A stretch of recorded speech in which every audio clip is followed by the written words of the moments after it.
Nick, thanks a lot for doing this. I really appreciate your time. No problem at all. I know we're tight. Your diary, it's crazy. It is. Not surprisingly. So we got a couple of questions. The purpose of this is to help mainly ASOS wannabes. You know? How do they do this? So I've got a couple of questions all about what you did. You started at ASOS in 2009. Correct. Is that correct? In finance, is that correct? Yeah, as CFO. Right. So how did you, as a person, as a CEO now, and ASOS went through the digital transformation, so to speak? What were the steps? What were the blocking points? So ASOS was started as a journey looking through customers' eyes. It wasn't started as a how do we sell lots of product. It was how do we solve customer problems. And our very first product that we ever sold was a pestle and mortar, which has nothing to do with what we sell today, but it's all to do with the creating something for customers. Way back then, it used to be as seen on screen, and the concept was if you've seen your favourite celebrity, any other movie stars, any other sports icons wearing something, you should come to ASOS and you can do it for a tenth of the price. Right. So that was what it first started out as. Along the journey, we transformed ourselves slowly. It was web all out there right at the start, and then we came into why don't we buy some of our own product? The second ever buyer that came in was a lady called Laurie Penn, who was very good at buying dresses, and so we said, look, go and buy some dresses. We then came across a problem where, as seen on screen, didn't fit into the back of the label very well, so we came up with the first four letters, which was ASOS, and called it ASOS. That's awesome. And the beauty of that was it's a four-letter acronym, and when the search engine traffic started to build, it began with A, so we got lots of natural traffic early doors. So that was where we were back in 2009.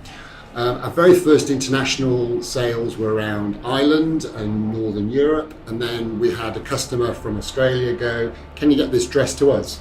And we went, okay. We decided to send that garment to that young lady in Australia, and then pretty quickly Australia became the start of our real international strategy.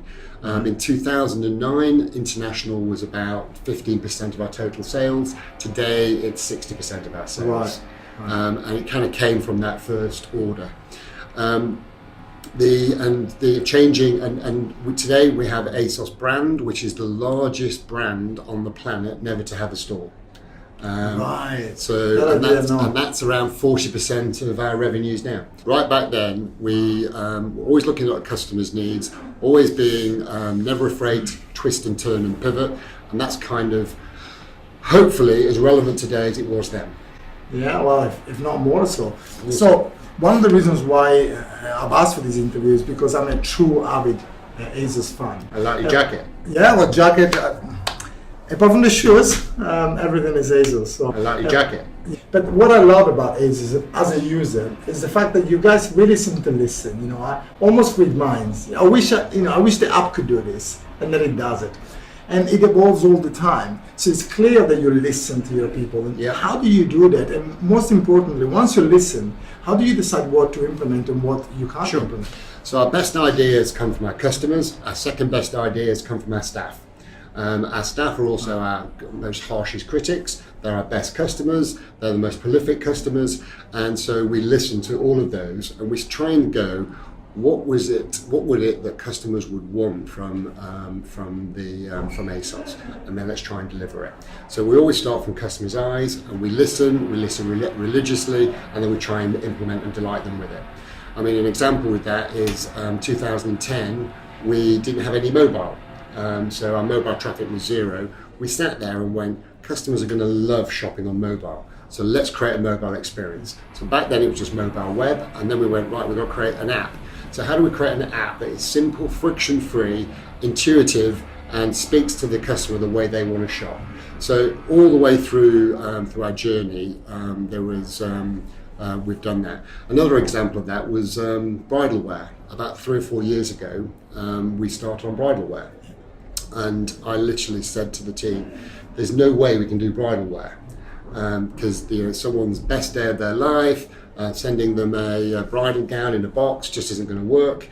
And they went, Nick, we can give that one a go. I went, okay, let's give it a go. And a couple of years ago, bridal wear became one of the biggest categories. Wow. So I backed the staff, and the product's amazing, the experience is amazing. So it's listening to our customers and listening to our staff that we get the best ideas. I guess that's one of the things that makes you good at your job, good at being a CEO, is listening. Yeah. It's very obvious, but hardly done. It's the hardest thing to do, but it's actually the easiest thing to do if you apply yourself to it. A CEO, you're not doing an awful lot of doing, you're doing a lot of listening and then directing. Almost like panning for gold.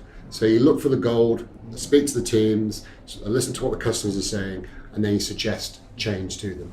Yeah, and that leads me very nicely to something that I'm really, really interested personally in, which is coaching versus management. For me, coaching is the way forward. It's always been management doesn't really work if you're managing, you're not really giving people the opportunity to be, what they can be, right? And within that, you've got 4,000 employees? Yeah, 4,000. How do you do that? How do you fight, if you do at all, the overly hierarchical system and structure that many organizations seem to? So back 9-10 years ago when I joined, we put a hierarchy in place because we thought that was what you had to do when you became a bigger business. Right. Somewhere in the last 5 years, we realised that slowed us down. So what we did is actively dismantle the hierarchy. We have a completely flat structure at the top. So I have 10 direct reports. I try to make it hierarchicless below that, and therefore it means the spans of control from top to bottom are as short as possible. Right. The way I deploy myself is I regularly walk around the teams. I hang out and just have a conversation with people on a day-to-day basis. I try and schedule time in my day where I can do that. I often go missing where my secretary's looking for me because I'm actually talking to someone, as I was doing just then. And I think that's the best way to connect.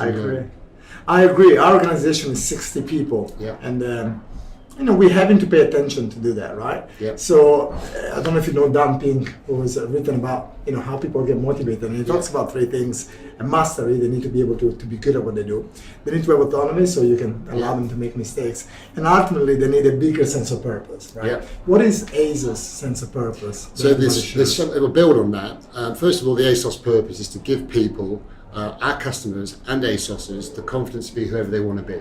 So that's the purpose that we all live by. That's what brings us to work every day. That's what gets me out of bed every day.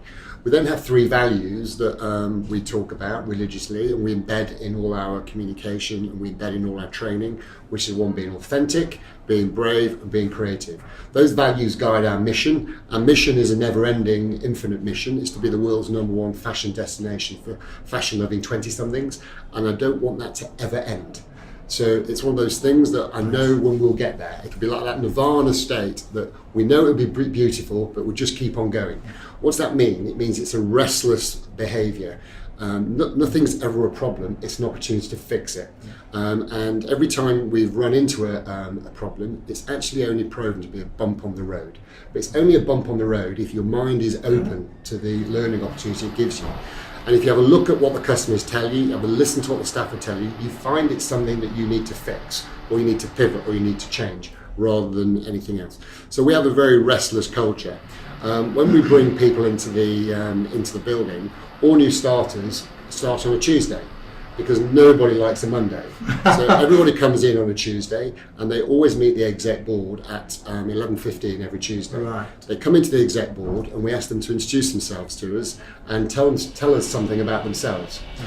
The rationale behind that is when they've met the board, they just go, "Hey, there's Nick," and I know them, and they know all the rest of the board. Yeah. And then from that, we've created a relationship from day one. Right. And so it's a hierarchical relationship, it's about people, it's about connection, and I just happen to do a different job to everybody else, but all our jobs are valuable. Wow, that's remarkable. That's very different from many other organizations that we come across of your size. Well, it's one of these things, the bigger we get, you have to work harder at trying to feel smaller. Yeah. I like your jacket. And I know that being different is something that you like as a person and you like as a brand, always trying to be different. How do you do that? Well, one of our founding principles, below the 3 values, we have a number of behavioural principles. Right. One of them is always turn left when others turn right. Just because you don't know what the left-hand turn will bring. If you follow everyone else, you might actually miss something that's really interesting.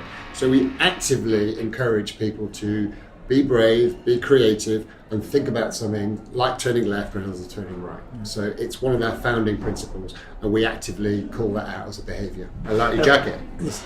If you were to give much smaller entities your best advice to be different and your best advice to get rid of hierarchies, what would it be? Where do smaller organizations start with that? Well, you've got to solve a customer problem. Right. I speak a lot to students. They all say to me they want to start a business, be an entrepreneur. Yeah. And I went, that's absolutely great, but it starts with solving a customer need. Yeah. So start a customer need, find the customer need first of all, and then you find the business and opportunity behind that. Right. So start with that. Then be brave, and then back yourself. In fact, the best advice I've heard on people building their careers comes from Jack Ma. And Jack Ma goes, in your 20s, work with great people and learn as much as you can. In your 30s, give it a go. Because if it doesn't work out, you've got the rest of your life to correct yourself. In your 40s, double down on what you found to be good at. And in your 50s, give back. I think that's quite a nice way of looking at it, and it gives you decades to think through. It does, yeah. And actually, life is a marathon, not a race, and we often get ourselves in a position where we're running without necessarily thinking. For sure. So that is quite a nice way of looking at it. So for people starting out an agency, I go look for a customer need, look for adding value to the customer, better service, better price, better connection. Be brave, give it a go. Find out what you're good at, double down on that, and if it doesn't work out, you've not lost anything, you've learned something. Yeah, that's very good. Yes, people often overestimate what they can do in a month, and then they fail because they went too big, but they underestimate what can be done in a year or two. There's a UK culture and a American culture, and I like both.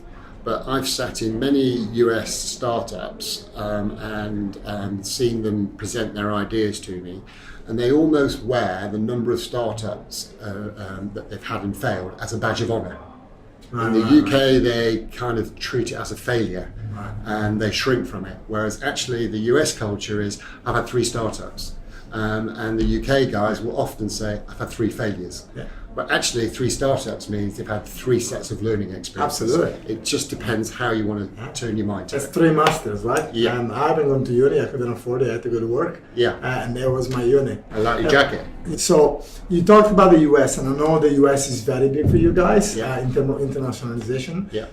But people often mistake the same language for the same culture. It's not. You know, they copy and paste their UK business, go to the US and go, oh my God, this doesn't work. Yeah. What are the biggest learnings that you can share about going from Yeah. the UK to the US? Well, it's a learning. The same learning is going from the UK to Europe. So you wouldn't dream of presenting the same web experience to a German customer or an Italian customer or a French customer that you would to a UK customer. Right. And so when you look at the US, you should think about it in exactly the same way. So in actual fact, there's 50 individual states with different fashion needs, different cultures, all combined with a common language. But then there's different climates. The US is 7 or 8 different climatic regions. Yes. There's 4 different time zones. There's different fashion tastes. So you have to cut it up into small pieces and look at the customer pockets and serve it as individual customers rather than here's one country. If you go here's one country, you'll get it wrong. If you cut it up by individual customers, individual aptitudes, in each individual location, you'll get a better answer. There's a confidence in the way you say that tells me you learned that. You haven't read it in the book. You learn it on your own skin. So one of our behaviours is learn by doing. Right, okay, good. Which And leads me to... the more you do, the more you learn. I love it. It leads me to the next questions, which you're very welcome not to answer. Tell me a couple of horror stories of learning by doing. Because it must have been, right? So every week we screw things up. Every day. And that's why my favourite phrase for the organisation is everything is a bump on the road. And it's a galvanising moment. It's only a galvanising moment if you open your brain to it.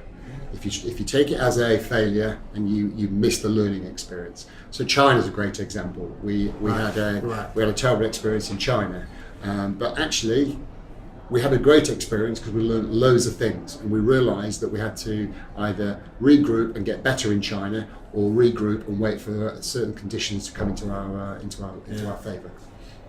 Wonderful. I think a good closing question is, and again, one of those that you can refuse to answer. What do you have a strong opinion on? What do you think is absolutely true, but most people would disagree with you? Interesting. I like your jacket. I like your jacket. Well, the first thing that comes to mind that I'll gift to people watching this is business is never finished. Your own development is never finished. I will go, and I don't know whether people will agree with me or not. So, for example, I treat ASOS as work in progress. I treat myself as work in progress. One day ASOS will be a great business. Until then, we'll make it better. One day I might be a great chief exec. Until then, I'll try and get better. So that's how. That's the first thing that came to mind when you asked me that question. Whether people agree with it or not, I don't know. But always restless, always work in progress. Everything's always an opportunity to solve. Wow. I don't know about the people watching this, but I feel truly blessed that I had the opportunity to spend. I promise, because I aspire to be the best chief exec I can. Working in a very small organization, and meeting people like you who not only have done it, but also are doing it. They know that they don't know. It's incredibly inspiring. I hope that people at home see the same. And never be afraid to share your own vulnerability, because nobody knows everything. I like your jacket. All right, Luca. Thank you very much. I like your jacket. I like your jacket. Always good. Thank you.